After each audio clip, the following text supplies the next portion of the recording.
The degree wheel's set up on this Pontiac motor, and I got a new tool. Every time I work in an engine, like getting a new engine assembly tool, lobe lift, and it goes right into the lifter bore. Makes it a lot easier. Another thing I had, we had a big rod coming down into a lifter with a welded top, and just unscrews. You gotta use this flat bottom for like a flat tappet cam, and then for a roller, I believe you use this one.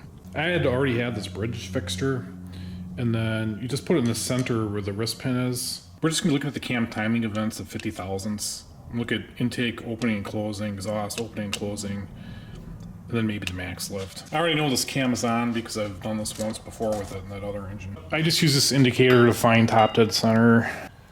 So I'm riding around on the base circle of the cam here. It's already starting to lift.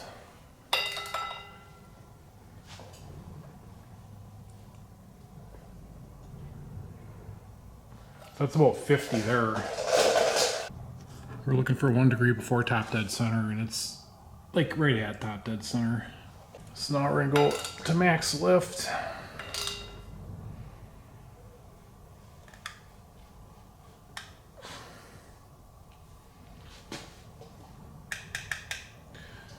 Somewhere in that neighborhood.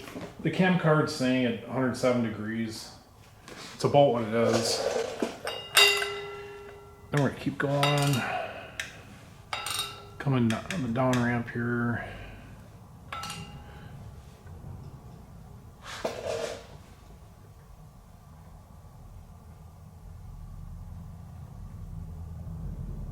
I'm getting 33 degrees after bottom dead center. Cam card's calling for 35. I'll move this guy over to the exhaust here.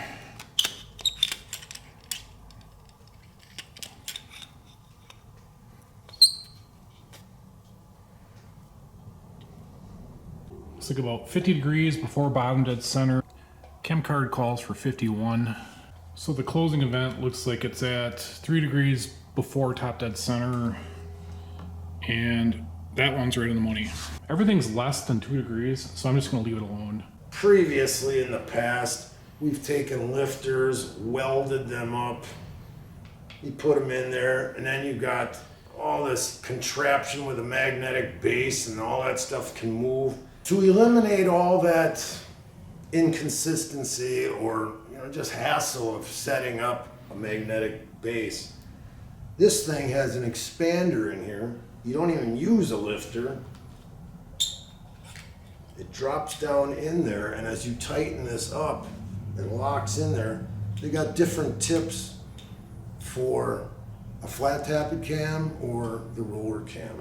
And it just makes everything so much nicer. So I made the decision, we're gonna run the timing with the dot straight up. So we're gonna take this back off. So most of your chain wear starts at initial startup. Even though you're trying to prime the motor and get everything going, we're gonna give this a head start by just soaking it. Well, I'll fill this. This oil's not gonna get dirty. We'll put it right back in here. But during that time that we're putting the heads on and everything, then it'll soak into every roller as much as it can. Yeah, we're just double checking to see what condition the surface is on here. It doesn't get through. So 2 thousandths is fantastic if it can't get through here, a head gap. If you did have a big gap, well, then you'd baby the motor more. Pontiac only has 4 bolts, but they're big. These are big bolts on here. So a thing to consider when you're working on a Pontiac, just as an oddity when you're so used to working on small block Chevys, you think, oh, number 1 is always what you take your timing off of and everything. But number 1 isn't even the front piston. On a Pontiac, this number 2 piston is in front. See how this one's here and this one's, in front of it. And the distributor runs on the opposite side, so the rotor goes the other direction. It's things that you got to remember when you're working on a Pontiac. But Pontiacs were always made really heavy duty. Back in the 60s, the old Catalinas, everybody had big cars, Galaxies. Catalinas. It wasn't until they really started getting seriously and Ford went down to the little Thunderbolt, which was a Fairlane, and DeLorean put the big 389, that was their big motor then, into a little Tempest. They started realizing, shoot, if we cut half the weight off, we could go faster. But Pontiac was always a little ahead of Chevrolet. Chevrolet was just like the common man's car, and Pontiac and Olds and Buick, they were like a little more luxury.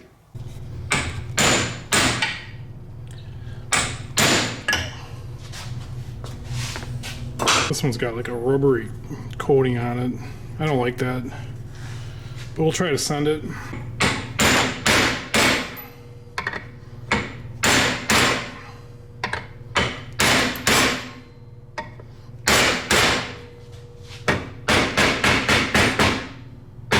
The social scrutinizer says it's okay. Assembly lube.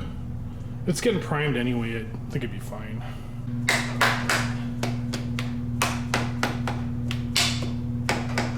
So even though a Pontiac has a thrust plate that keeps the cam locked in, as you're putting that on, it's sliding the cam back a little bit. And I was just holding the lobe forward as he was pushing on the gear. 45 foot-pounds, it says.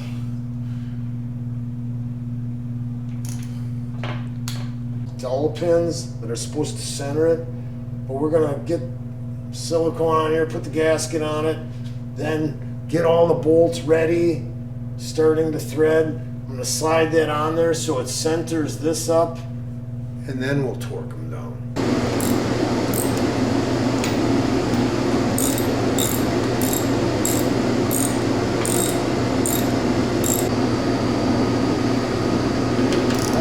I would have stopped it good tight. I don't think it needs to be that tight. I don't think so either.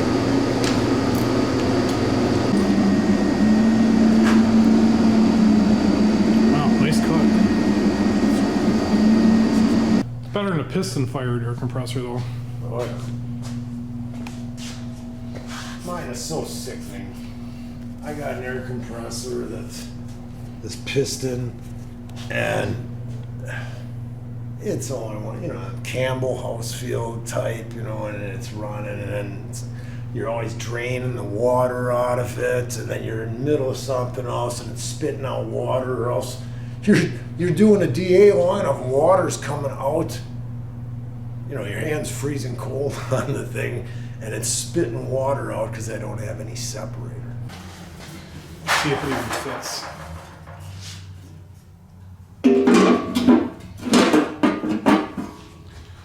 So it doesn't. It could be that pickup. We might need a whole different pump. Let's take this pickup off and then see what we got. That our pickup's made to go with that Mylodon pan. This one is going to provide more clearance. I think the pump's just fine. Yep.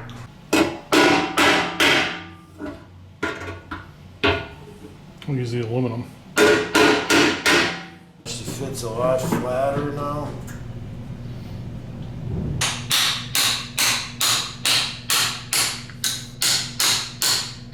I've had a few friends that just stuck them in like that and they thought it was good enough, and all of a sudden they lost oil pressure, and it was this thing fell off. You can hear it clonking around. But then there's guys that braze this on. By the time you can get braze to stick to that cast iron and then touch to there, you've overheated this so much it's ridiculous. Then there's guys that just use a wire drive welder and they just put a few spots on it. We're gonna make a bracket from here to there, and just it'll keep this thing from pulling out, and we don't have to put all that heat into the pump. I drove this thing in. I think it might have caught this chunk of metal and possibly rotated it down. Well, if it comes away from here, it turned. So right now I'm on the tin foil.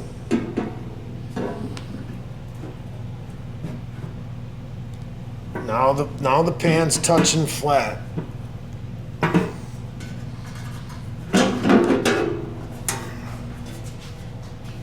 So it's got to be at least a ½ inch away from the bottom of the pan. And that's a lot. You want it further up. You want to get it out from underneath. We would have to grind this cover. There's so much sheet metal on that plate. Yeah, I'm just gonna. There's not even cast iron underneath it.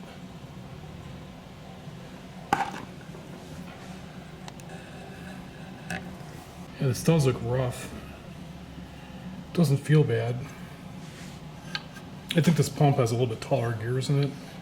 And then you can see it's just starting to touch the cover. It feels smooth though. And then here's our ground piece. So she can. Should have to grind more. Oh, Right there. it's right on it. He's really good with this stuff.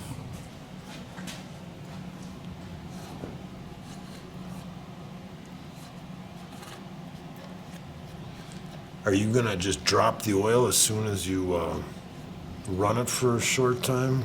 I think so. There's probably so much contamination in this, it's ridiculous. It ain't gonna hurt anything. This stuff melts at a real low melting point. Oh, the clearance on that now. So you might think this is a lot of fiddle farting around. Yeah, I'm liking that. I think that's our final answer. So after final grinding and everything, we got a 20 thousandths gap on this in between here. We did get this fully seated here too. And it just keeps it from falling out.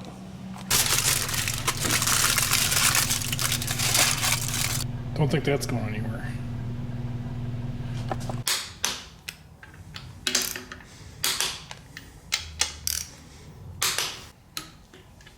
That ain't much. So this is a nice setup Pontiac had. You got a windage tray. Got slots here, cranks flying around. The oil gets scraped off the crank throws and drops to the pan. It sucks it up. So this windage tray went on her with no spacers. We're gonna see if the crank hits it. When you don't hear anything, that's a good sign. Yeah, I think that longer throw 455 is probably why it had those spacers. Yeah, I mean, Seems like everything's clearing. yeah, I think it's good. This is with no spacers now. And she's fitting right up tight. So this is a nice gasket. It's all one piece. And then we've got to bend it to make this shape. So we're gonna put 4 bolts in it and then push down on it where it needs to be bent. Yeah, instructions call for silicone top and bottom here, back here at the main cap, and then over the arch on the main cap. Nothing worse than an oil leak. We had that on the Pontiac Trans Am coming all the way back from California, and it was just all underneath the car was covered with oil. I'm not squeezing it. I'm leaving my finger real light. So there's a bed of silicone. You know, it's going to be enough to fill that gap. Over the top, Daddy? Over the top. He loves that. Sylvester Stallone. The guy chug a quart of more Oil? Yeah, as they're ready to arm wrestle. And when he turned his hat around the other direction, oh, I got it coming out all over the place. What happened when he turned his head around? Well, then he was in the zone. Oh, his hat. Yeah, he turned his hat around, then he'd take on guys that were twice his size. You know. Not as bad as Cobra. That was a real dumb one where the car goes off a parking structure, lands on one wheel, and keeps going down the road. Well, the character couldn't drive in that movie. He was hitting curbs and things, if I remember right. You remember Cobra? Yeah. We are the New World Order. One-handed. I think Sylvester Stallone's best movie was Rambo: First Blood. Oh yeah. They drew First Blood. The pan is on. Right. Well, just so you don't tear up the seal. 160, you said? I don't know. That thing's gonna twist off the motor stand. That's I a don't know how we're lot. gonna hold this motor in one spot. Man, some of them LS motors and stuff, and it's only a one-shot deal on the bolt. I just welded some bolts to the back of some old flex plate bolts. And then you should be able to keep the crank still like that. 160, here we come.